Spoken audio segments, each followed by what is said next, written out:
Nobel शांतता पुरस्कारांवर आशियाई मुद्रा, बालहक्कांसाठी काम करणारे भारतीय कार्यकर्ते कैलाश सत्यार्थी आणि शिक्षणासाठी तालिबान्यांच्या विरोधात लढा पुकारणाऱ्या मलाला युसुफझईला यंदाचा नोबेल शांतता पुरस्कार।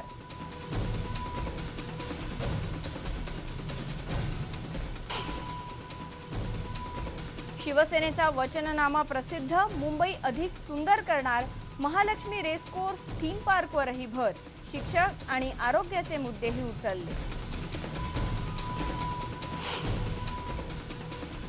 भाजपचा जाहीरनामा दुपारी 4 वाजता प्रसिद्ध होणार, विदर्भाच्या मुद्द्यावरून जाहीरनामा रखडल्याची चर्चा।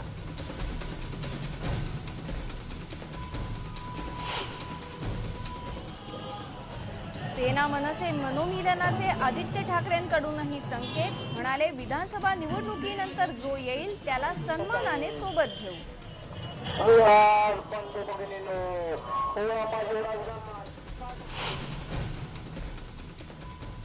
मुंबईच्या गोरेगावमध्ये कापडाच्या गोडाऊनला भीषण आग, 4 फायर इंजिन आणि 5 वॉटर टँकर करतायत आग विझवण्यासाठी शर्थ।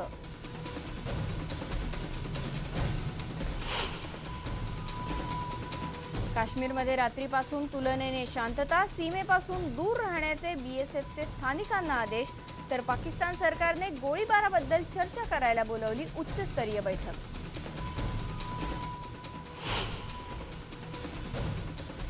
सुनंदा पुष्कर मृत्यू प्रकरणाला नवीन वळण, सुनंदा यांचा मृत्यू विषबाधेमुळे, एम्सने पोलिसांना सादर केला अहवाल।